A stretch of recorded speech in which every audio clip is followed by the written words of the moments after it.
Bonsoir à toutes. Bonsoir. Donc ce soir on va terminer donc le 14e chapitre, si Dieu veut. Refoua Shlema, Raphaël, Ephraim Ben Shirel, Bezat Hashem qui Shiran, Bezat Hashem qui Refoua Shlema. Des bonnes nouvelles très très vite. Pour tous les Chayalim, pour tous les Khatoufim qui reviennent très très vite à la maison, si Dieu veut.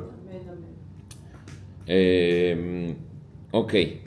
La deuxième partie du 14e chapitre est assez intéressante. C'est un petit peu dans cette même idée qu'on avait parlé la semaine dernière, souvenez-vous.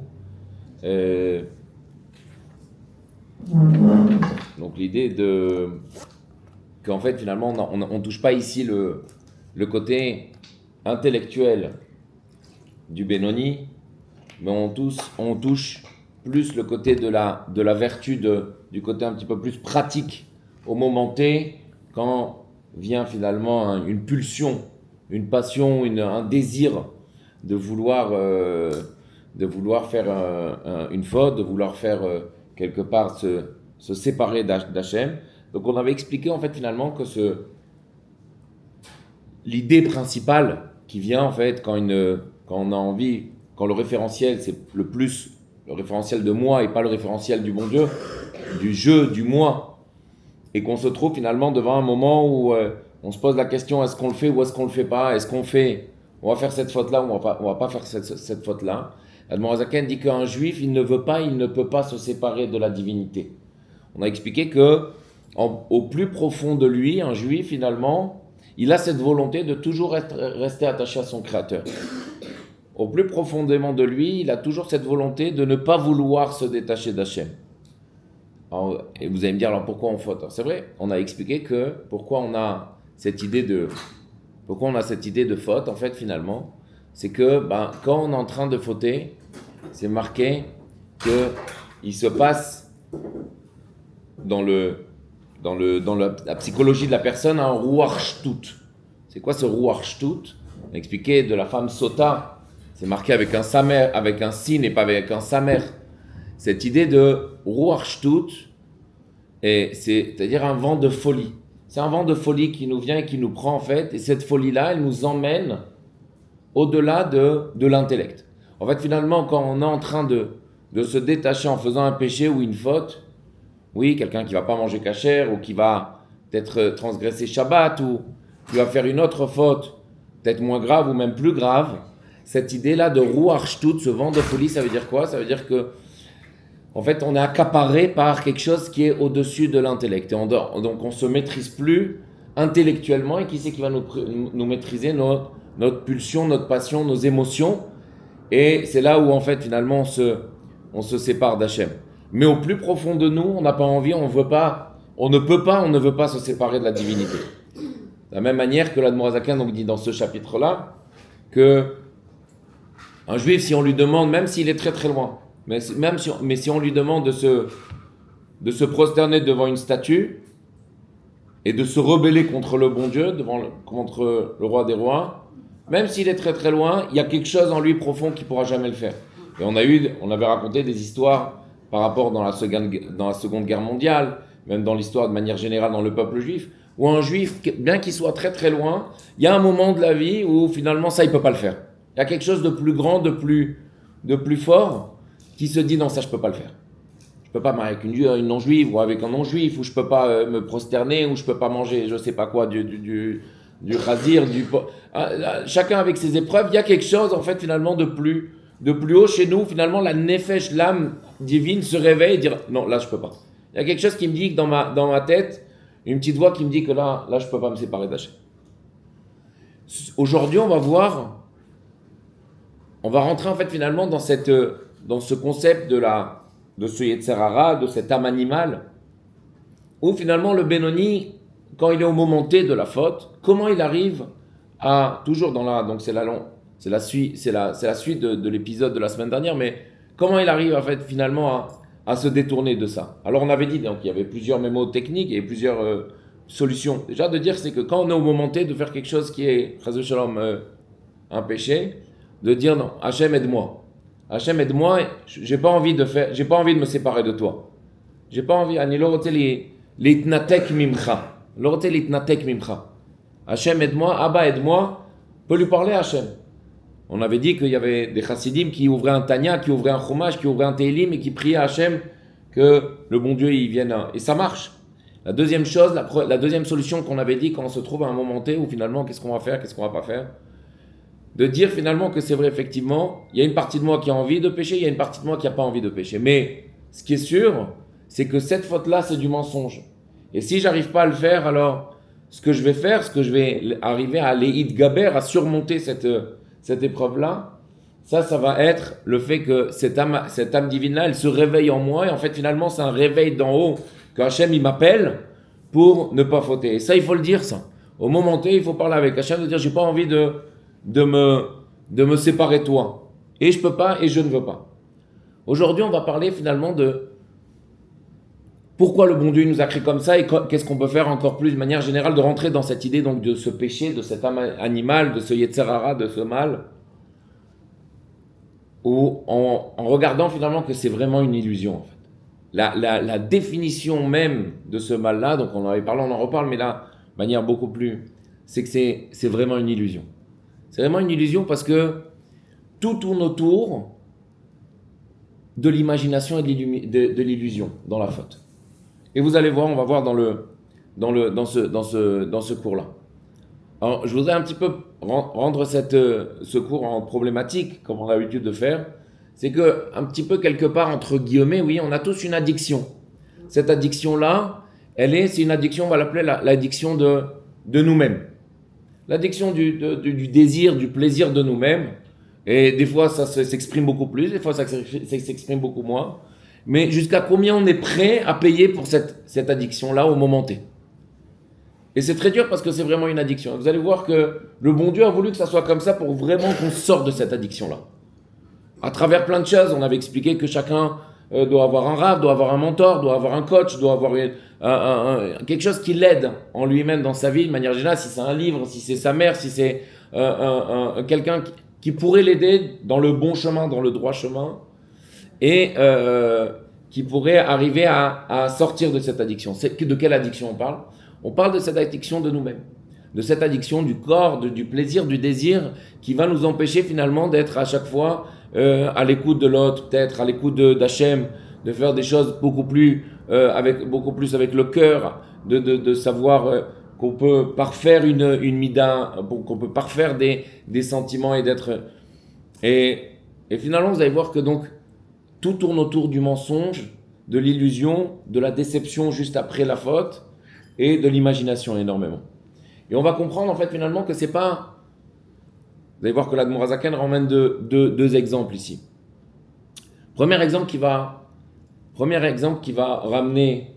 les deux exemples sont très forts dans la vie d'un juif, de manière générale, d'un être humain. Parce que ces deux exemples-là, ils sont au corps à corps. Ils sont avec nous dans notre corps. Le premier, c'est le désir intime, avec tout ce qui est tous les dérivés, et la deuxième chose c'est la nourriture. La première chose, pourquoi ? Parce que c'est quelque chose qu'on ressent directement avec le corps. Et la deuxième chose, c'est que la nourriture, c'est pas uniquement un concept de goût, pas uniquement un concept de bouche, de manger en fait finalement. Mais vous allez voir que c'est beaucoup plus un concept intellectuel de l'histoire. Et l'exemple phare de l'idée de la nourriture, c'est la manne. La manne, c'était la nourriture par excellence à tous les niveaux, à tous les goûts, à tous les sens, à l'état pur.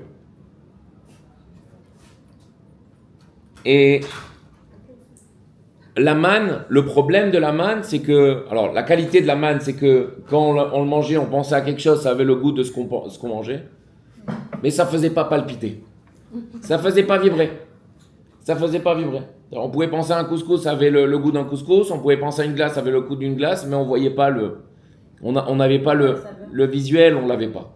La saveur, on l'avait, mais le visuel, on l'avait pas. Et j'ai envie de la pousser un petit peu plus, de dire, en fait, l'histoire derrière la manne, comme on peut nous présenter dans le monde l'histoire autour d'une belle saveur, d'un beau restaurant, d'une belle glace, Mais là, ici, il n'y avait pas d'histoire.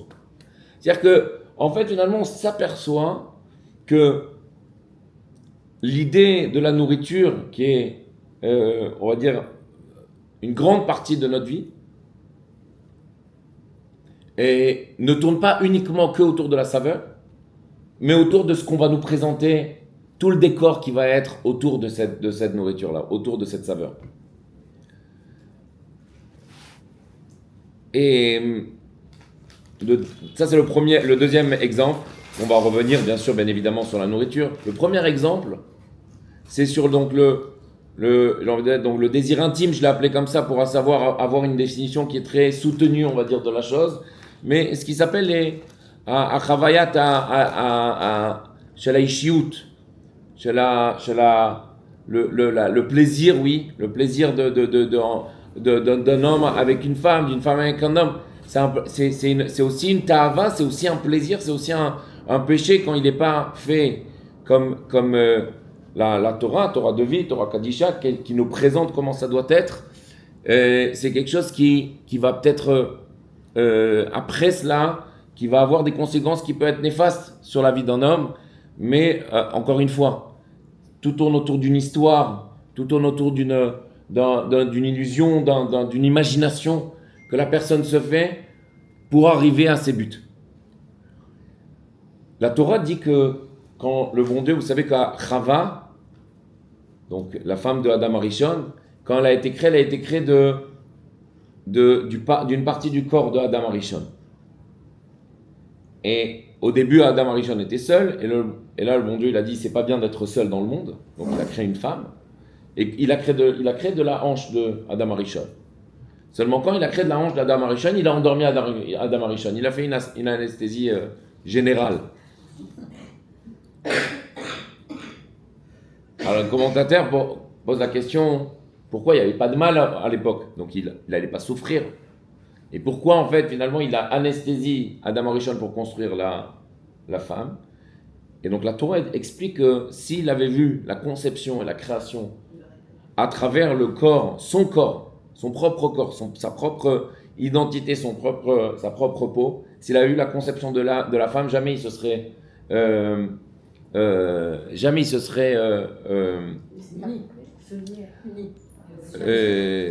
s'unir avec cette femme, avec la femme d'une manière générale. Et la Torah en parle en fait finalement, dit que la femme, de la même manière que l'homme, c'est quoi? C'est de la peau avec des os et tout ce qui entoure le concept humain. Si vous pouvez mettre en vibreur. Tout ce qui entoure le concept en fait physique et de la femme ou de l'homme, oui, avec tout ce qu'il peut y avoir tous les mois et tous les jours qui prend. Mais en fait, finalement, si on se rattache finalement que au physiologique, que la physiologie de l'homme ou de la femme, c'est quelque chose de très très a priori un petit peu répugnant, pas répugnant, mais c'est que de la chair et du sang et des os. Et en fait, finalement, non.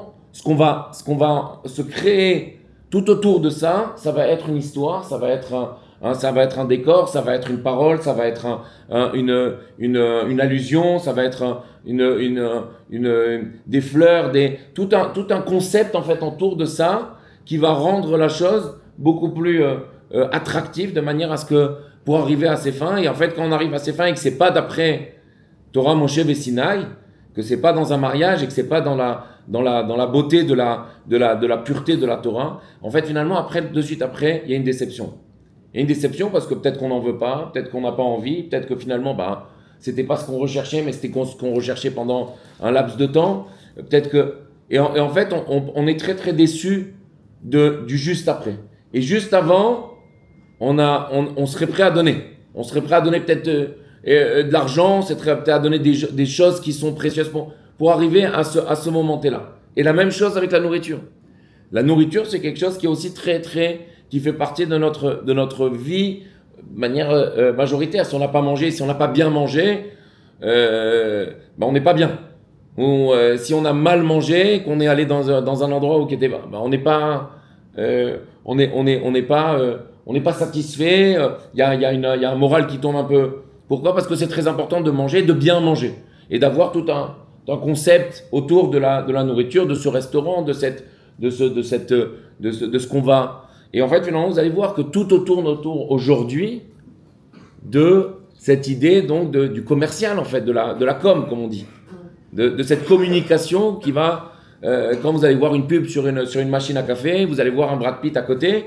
Et en fait, l'idée, en fait, c'est la machine à café, c'est juste une machine à café, c'est pour faire du café.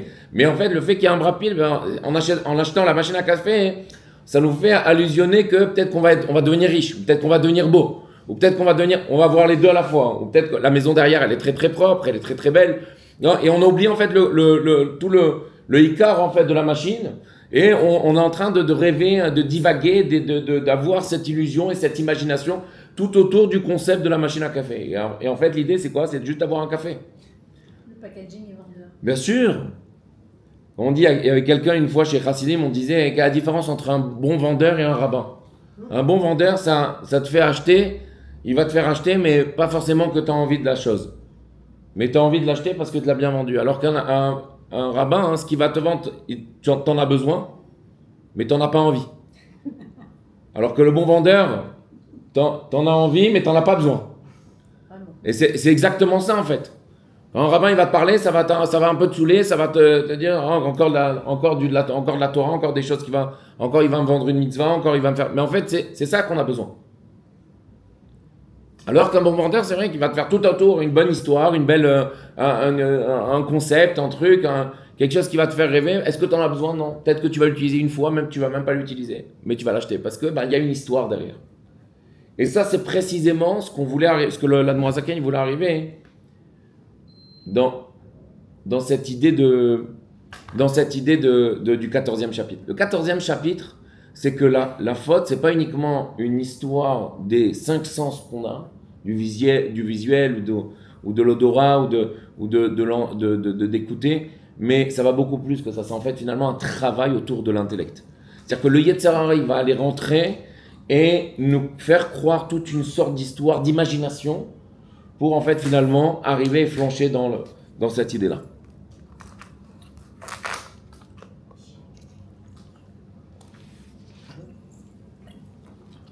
Je vais vous lire une Mishnah, donc Pirkei Avot, le maxime de nos pères que tout le monde connaît, qui est très riche. C'est un livre qu'on doit commencer à lire, un livre d'éthique qui va nous aider finalement, qui va nous donner énormément de bagages dans nos vertus, dans nos savoir nous comporter avec autrui, et avec le bon Dieu. C'est véritablement les Pirkei Avot, le maxime de nos pères. Il est en français avec des commentaires, c'est extraordinaire. On va aller au 2e chapitre, à la première Mishnah. Et la Mishnah nous dit comme ça, donc je base un petit peu là le début et j'en arrive au milieu. Et c'est marqué comme ça. Et sois méticuleux en accomplissant une mitzvah apparemment mineure. Ok, une mitzvah mineure. Comme une mitzvah conséquente, comme une grande mitzvah. Tu ne connais pas la rétribution accordée par les mitzvot. Et considère la perte, si tu ne l'as pas fait cette mitzvah-là, occasionnée par l'accomplissement d'une mitzvah, en regard de la rétribution accordée par son observance. Et le gain occasionné par une faute en regard de la perte qu'elle te vaut. Je reprends. Car tu ne connais pas la rétribution accordée par les mitzvot et considère la perte occasionnée par une petite mitzvah en regard de la rétribution accordée par son observance d'une grande mitzvah et le gain occasionné par une faute en regard de la perte qu'elle te vaut. Et en fait, finalement, c'est vrai que quand on est au début d'une mitzvah, on n'a pas envie. Pourquoi on n'a pas envie? D'une manière générale, c'est un libre arbitre. C'est quoi ce libre arbitre? C'est que mon libre arbitre, on ressent beaucoup plus le corps que l'âme. Donc ce qu'on va vouloir en premier, c'est d'abord le corps, c'est d'abord moi, c'est d'abord mon jeu, c'est d'abord mes besoins qui sont vitaux, peut-être même occasionnels, mais d'abord moi. Donc on va voir de suite la chose. Derrière, si c'est pas permis par la Torah, ces besoins-là, eh ben on va s'en vouloir. Non seulement il va y avoir une déception, mais des fois après, quand ça prend des proportions, eh ben, des fois il y a une perte qui est énorme de cette faute-là. Énorme. Et ça, c'est le calcul qu'on doit se faire d'une manière intellectuelle, dans la Hitbonenu, dans la méditation qu'on doit avoir, par rapport à une mitzvah. Quand on arrive avant la mitzvah, on n'a pas envie de le faire. Et après, quand on arrive après la mitzvah, on se dit, mais en fait, il y avait quelle satisfaction. Je voulais pas faire un cours à la maison, mais quand je l'ai fait, je dis, mais waouh, j'ai envie d'en refaire un autre. Parce que c'est tellement... J'ai apporté une satisfaction et en moi et les gens qui sont venus, et cette simcha et cette unité et cette spiritualité qu'il y avait, en fait, finalement, waouh, il y avait quoi? Il y avait rien du, il y avait 3 cacahuètes et une bouteille de... Et en fait, finalement, c'était un moment qui était... Chose que dans la faute, on va ressentir bien après dans une déception qui va être énorme. Et on le ressent, on se dit, bah oui, on a fait quelque chose de mal. Et pourquoi on y revient, mais pas parce qu'en fait, finalement, voilà, il y a ce rouage tout, il y a cette folie qui nous empêche, parce qu'encore une fois, on ne contrôle pas nos émotions avec notre intellect, et il y a ce vent de folie qui va aller au-dessus de l'intellect et qui va dire, oui, il faut le faire de suite. Pardon.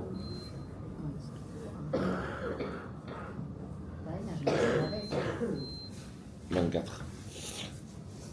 Et c'est comme ce fameux... Il y avait une fois un papa qui emmène pour la première fois son fils au mikvé.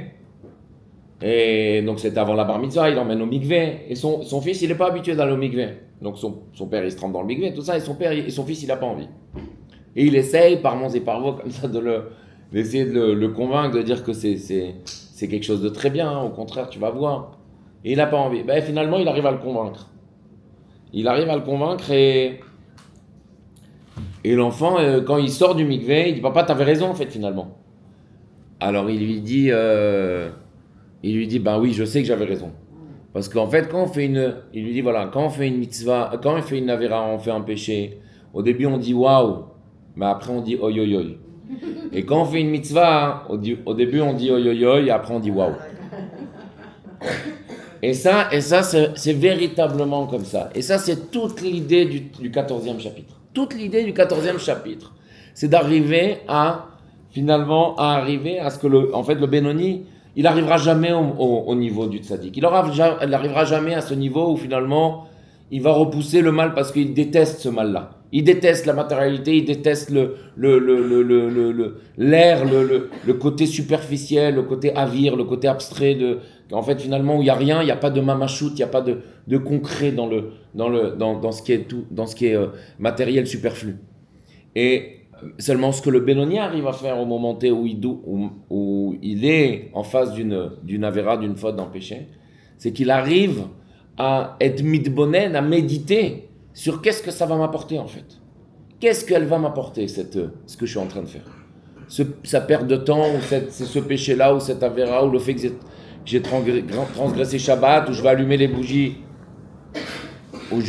bougies peut-être 10 minutes ou 15 minutes après l'entrée de Shabbat, ou ça va, je vais faire attraction ne serait-ce qu'une heure sur la cache-route, où il y a des choses, où il y a quelque chose maintenant que j'ai envie de faire parce que c'est mon anniversaire, alors on va le faire, ça va, j'ai le droit, c'est mon jour.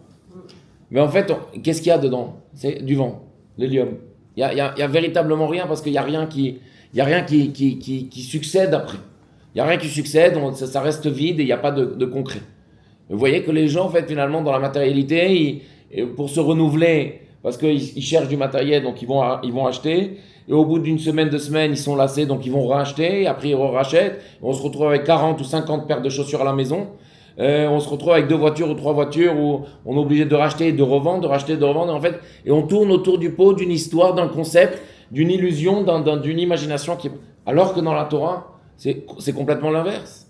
C'est complètement l'inverse.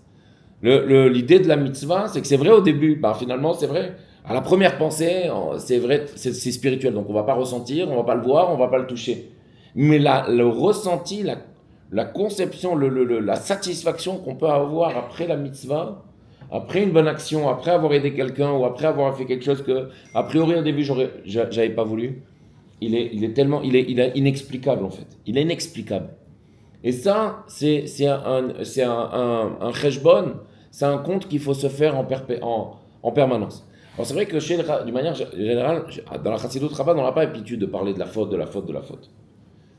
On parle beaucoup plus du bien. Le concept de la Chassidut de Chabad, c'est d'être tellement busy dans la journée, d'être tellement occupé dans la journée de faire des bonnes choses, de gagner notre argent, d'aider l'autre, de faire des projets, des choses qui sont bien, les enfants, le mari, la famille, de manière à ce qu'on soit tellement occupé, de manière à ce que le mal n'a même pas de place. Il ne peut même pas rentrer tellement que ma tête est pleine de choses qui sont bénéfiques. Et mes actions aussi, mes paroles aussi. Ça, c'est le but d'une manière générale. Ça s'appelle Va'asetov. Fais le bien de manière à ce que Sourmera, écarte-toi du mal, tu l'auras même pas dans ta vie. Et en fait, tu es tellement dans une idéologie positive que... Vous voulez qu'on arrête le masgan? Vous voulez qu'on arrête le masgan? Vous voulez du thé? Quelque chose de chaud? Un thé? Vous voulez un thé? Et donc on va parler un petit peu du positif.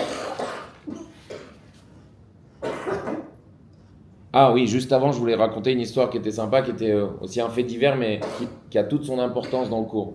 Je ne sais pas si vous connaissez Joshua Bell. Joshua Bell, c'est un très très très grand violoniste international, qui est juif d'ailleurs. Joshua Bell, où une minute de violon une minute de violon, c'est des centaines de dollars et un ticket pour aller l'écouter, c'est aussi 300 ou 400 dollars. Et les gens, ils se ruent et c'est quelque chose d'extraordinaire. Joshua Bell, c'est un très très grand violoniste. Il a un violon il y a 200, 300 ans qui vaut 3 millions, quelque chose comme ça de dollars.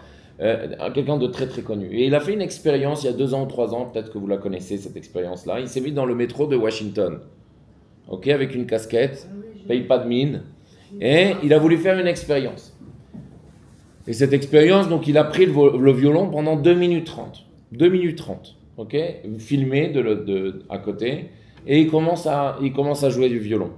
Et les gens passent comme si c'était une autre personne avec un instrument de musique qui joue dans le métro pour se faire connaître et essayer d'arriver à gagner quelques dollars. Et donc il joue pendant 2 minutes 30 et personne ne s'arrête. Il y a des cents, des dollars qui partent comme ça qu'on lui donne. Il y a une personne qui s'arrête qui lui a donné 20 dollars. Mais à la fin, il a eu combien? Je ne sais pas, peut-être 30 ou 35 dollars, pas plus. Et il s'est arrêté après 2 minutes 30. Et en fait, il explique après que même si on s'appelle Joshua Bell, il a eu la grandeur d'expliquer ça, même si on s'appelle Joshua Bell, mais en fait, autour de tout ce Joshua Bell, il y a tout un conte, il y a toute une histoire, il y a tout un récit, un concept qui va être développé pour montrer en fait finalement qu'un concerto de Joshua Bell, c'est waouh. Il n'y a pas plus beau que ça. Les gens, ils n'ont pas de téléphone, ils le mettent dans la voiture, et ils écoutent attentivement chaque note, chaque minute, chaque seconde, et il en prend. Et quand il se trouve là, d'une manière gratuite, dans un métro à Washington, comme ça, un peu perdu avec une casquette, et qui ne paye pas de mine, ça prend pas. Et c'est toute l'idée de ce chapitre 14. C'est qu'à travers, c'est qu'on est plus attiré, qu'on est plus acheteur et client d'une histoire, d'un concept, plutôt que de la chose authentique. Et en fait, finalement, on ne veut pas la chose authentique, on veut toute l'histoire qui est racontée autour. Et la chose authentique ou la chose que je vais manger et la nourriture que je vais attraper que je vais manger parce qu'elle est bonne, elle est pas uniquement que bonne par sa saveur, mais c'est qu'elle est bonne par son histoire et par son concept. Et c'est exactement cette idée-là que je voulais refléter. Pour passer maintenant du côté positif un petit peu de la chose,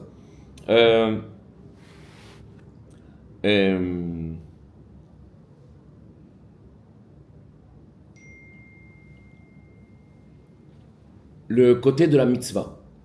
Côté de la mitzvah, et on est plus aussi encore une fois dans l'intellect, dans la méditation de comment avoir une approche envers les mitzvot. Côté de la mitzvah, ça vient du langage de tzavta vechibur. Tzavta vechibur, ça veut dire une connexion, on l'avait dit plusieurs fois. C'est une connexion, ça veut dire que du moment que je vais faire quelque chose que je comprends ou que je ne comprends pas, qui est matériel ou pas matériel dans la Torah, je crée avec cette chose-là, avec cette connexion-là, avec cette mitzvah-là, je vais créer un lien qui est indéfinissable, qui est infini avec Hachem. Et c'est un lien qui va rester tout le temps. C'est un lien qui va rester tout le temps avec le bon Dieu. Chaque mitzvah que je vais faire, chaque mitzvah que je vais faire, ça va rester avec le bon Dieu. C'est encore une corde qui va se lier, qui va se tisser avec Hachem et qui va rester avec moi. Alors c'est sûr que le problème qu'on a chez nous, c'est qu'on ne voit pas et qu'on ne ressent pas. Mais quand on fait une bonne chose, quand on fait une bonne mitzvah, il y a cette idée. Oui, des fois, c'est vrai que dans l'enthousiasme ou dans la simcha, on peut ressentir quelque chose, mais le fait même de faire cette mitzvah-là, on est en train de se connecter, de se lier de manière infinie avec HaKadosh Baruch Hu. Comme c'est marqué, vous savez, quand on fait une mitzvah, il y a un ange qui est positif, qui se crée, qui reste avec nous, et qui devient, entre guillemets, avocat, Sanégor. Et à l'encontre, quand on fait un péché, une avéra, alors il y a un malach, un ange qui se crée, qui est négatif, et qui reste avec nous et qui se fait contre-avocat. Vous savez, il y a cette Mishnah aussi, qui est très importante. On dit que, regarde dans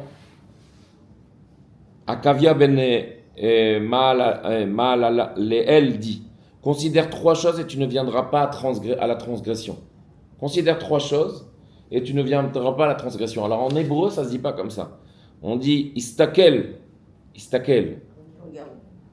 beshlosha dvarim, en 3 choses. Ve'en ataba l'idée avera. Et tu ne viendras pas, l'idée c'est quoi? Yadaim. Tu ne viendras pas aux mains de la avera. Aux mains de la avera. Alors en français soutenu, ça va faire, tu n'en viendras pas à la transgression. Mais l'idée c'est Yadaim. Et pourquoi Yadaim?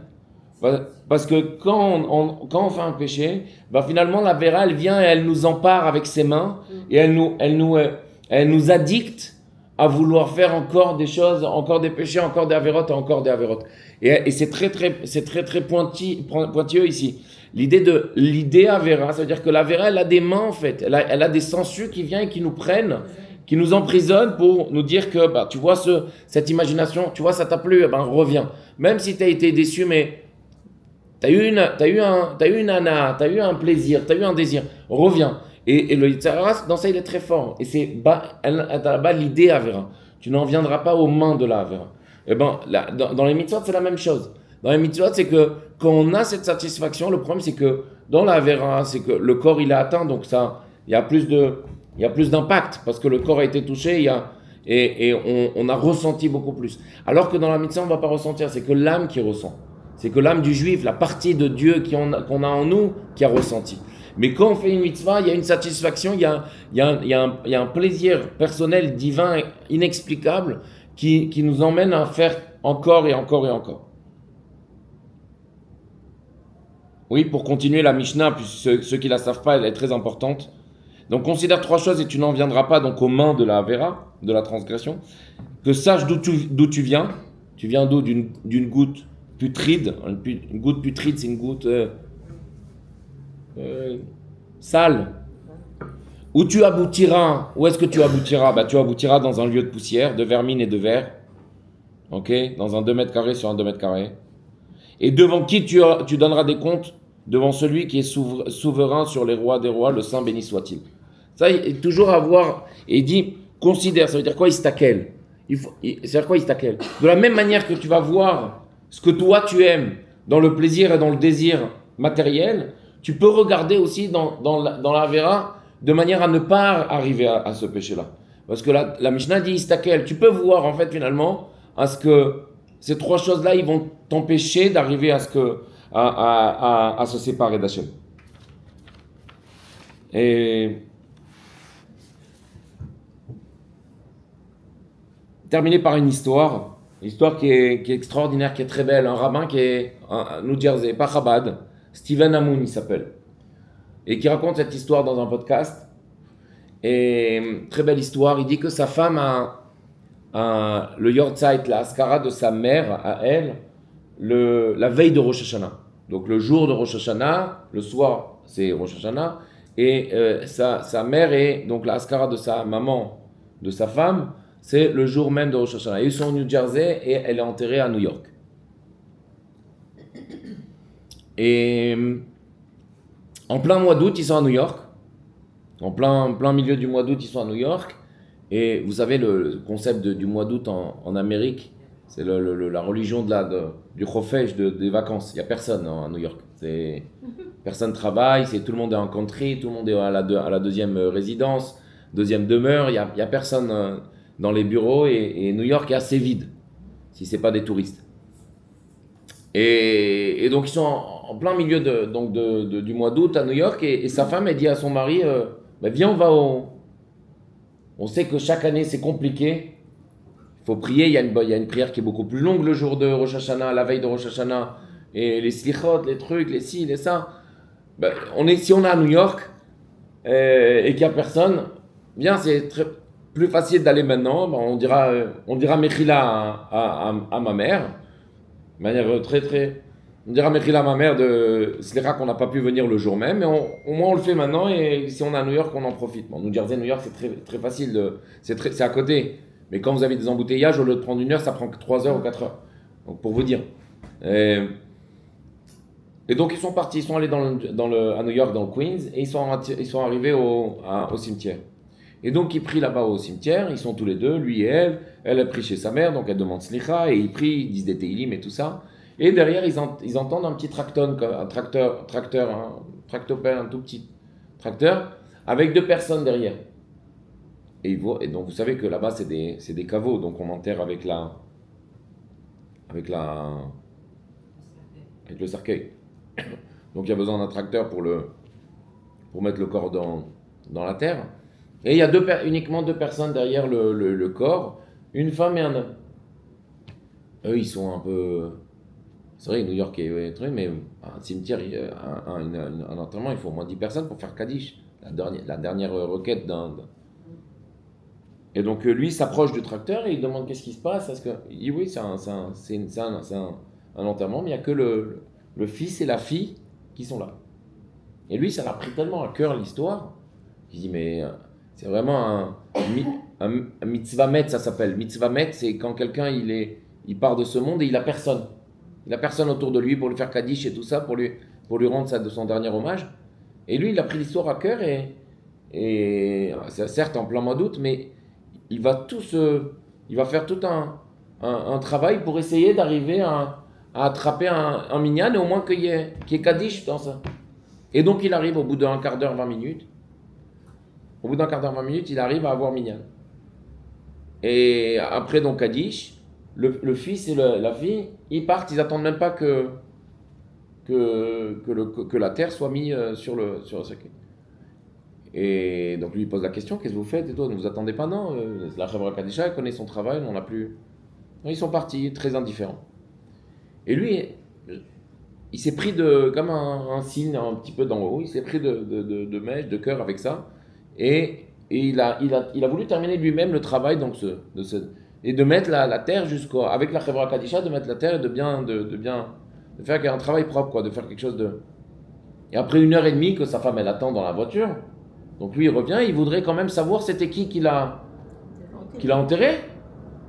Et donc il essaye de faire des recherches à droite à gauche, New Jersey, New York et tout ça, si les communautés ils connaissent ce juif-là, en vain. Et il se rappelle de la yeshiva où il était lui dans le coin, une très grande yeshiva, et il appelle donc si peut-être c'était un donateur ou quelqu'un qui était connu Et donc il appelle sa yeshiva, donc il y a 40 ans il était élève là-bas, et il demande si on connaît ce juif-là. Et il dit oui, ça me dit quelque chose ce juif-là. Donc le Menaël, le manager de la yeshiva, il dit ça me dit quelque chose. Laisse-moi quelques minutes et je reviens vers toi. Il le rappelle et il lui dit mais cet homme-là que tu as enterré, tu le connais mieux que moi. Alors il dit c'est quoi l'histoire? Histoire vraie, hein. Podcast, il raconte cette histoire. Il dit tu connais mieux que moi. Il dit il y a 40 ans quand tu étais là. Donc il y a 40 ans, ce manager-là, donc ça doit être un nouveau, donc il n'a pas connu, mais il lui raconte un petit peu en amont tout le contexte. Et il lui dit, cette personne-là, quand toi tu es venu à la yeshiva, à Baltimore, ton père avait payé toute la yeshiva. Tous les mois, il avait payé déjà d'avance et tout ça, avec des chèques et tout ça, des allers-retours pour revenir à la maison. Et le mois d'après que tu as commencé la yeshiva, ton père il appelle à la yeshiva, il dit que il a tout perdu et que ça sert à rien de mettre les chèques en caisse, ils vont revenir. Et j'ai pas le cœur à dire à mon fils donc de revenir à la maison. Dites-lui vous-même qu'il n'y a pas d'argent et qu'il peut pas rester à la yeshiva. Et lui, le ménal de la yeshiva, il a pas eu le cœur de dire ça à ce Steven là, qui est devenu rabbin. Et il a essayé de chercher un donateur qui pourrait payer la yeshiva donc de cet enfant-là, que son père était riche et qui a tout perdu. Et donc il est arrivé à une personne où il a demandé donc de payer, s'il pouvait payer 3 ans de yeshiva à ce bachour-là, qui commençait la yeshiva, Shiur Aleph, qui est Yeshiva Gdola, la grande yeshiva. Et il avait trouvé c'est un juif. Et qui était ce juif-là? Cette personne-là qu'il avait enterrée. Et cette personne-là, cette personne-là, elle a pas voulu qu'on sache son nom, mais donc il lui a envoyé un cadeau et tout ça. Elle a été enregistrée dans les registres de la yeshiva en tant que personne qui a contribué à aider la yeshiva et qui a aidé un bachour pendant 3 ans à payer une somme colossale tous les mois à payer. Et à qui il a payé ça? À ce bachour-là. Et lui, dans l'enterrement, il avait quelque chose qui pouvait pas le retenir de dire mais je suis obligé de terminer le travail. Et ça, c'est marqué ça. Qu'est-ce qui est marqué? Que quand on fait une mitzvah, le bon Dieu, il reste jamais endetté. Alors il le laisse dans un calepin, le bon Dieu. Il laisse dans un calepin et quand il doit l'utiliser à bon escient, il le ramène et il le redonne quand il le faut, beito bismano, dans le moment propice que la personne elle a besoin, que cette mitzvah-là, elle a aidé. Et ce juif-là, il n'avait personne pour dire Kaddish. Et quand une personne qui n'a pas de Kaddish pendant l'enterrement, c'est assez douloureux. C'est assez douloureux en haut. Et le fait même qu'elle ait fait cette mitzvah-là, qu'elle a payé à la yeshiva, ce jour-là, il s'avère que lui devait aller avant Rosh Hashanah. Mais il se trouve là, Be'ashgacha Pratit Min HaShamayim, en plein mois d'août, à New York, et qu'il était d'Afka dans cet endroit-là, là où il allait se faire enterrer, que le bon Dieu, il a tout manigancé, entre guillemets, de manière à ce que tout arrive à point comme il faut. Et ça, c'est marqué, pourquoi je terminais par ça, qu'ils zocher kol anishkachot. Le bon Dieu, il se souvient de tout ce qui est oubliable. Écoutez bien, le bon Dieu, il se souvient de tout ce qui est oubliable. Nous, on oublie, mais le bon Dieu, il n'oublie pas. Umeolam ve'en shachecha lifnei kisei hakavod. Et il n'y a pas d'oubli au trône céleste. Le bon Dieu, il oublie pas, il oublie rien. Et il ne reste jamais endetté. Et quand il doit l'utiliser, il l'utilise à bon escient de la meilleure manière qui puisse exister au meilleur moment. Et ça, on le dit quand? À Rosh Hashanah Dafka. Donc ça, c'était ce que je voulais terminer par cette histoire-là, de manière à dire que, certes, on ne voit pas, on ne touche pas, on ne sait pas ce qu'on peut créer dans les mondes supérieurs et même dans le monde matériel, ici même. Quand on fait une mitzvah, quand on s'attache à Kadosh Baruch Hu, quand on est connecté avec lui, quand on crée un lien à travers une mitzvah, mais le bon Dieu, il n'oublie pas. Et cette perception-là, ce lien-là, cette connexion-là, elle est infinie et elle nous perdure durant toute notre vie, pour nous et pour nos enfants, pour nos petits-enfants, de ce qu'on a fait, comme c'est marqué, que ça a du bon, a du bien pendant la 3e et la 4e génération. Donc, Bezat Hashem, qu'on prenne des forces de ça et qu'on arrive à méditer, à réfléchir et sur les conséquences des mauvaises choses et sur les conséquences des bonnes choses, et qu'il y ait des bonnes nouvelles, Bezat Hashem, Kol Tov.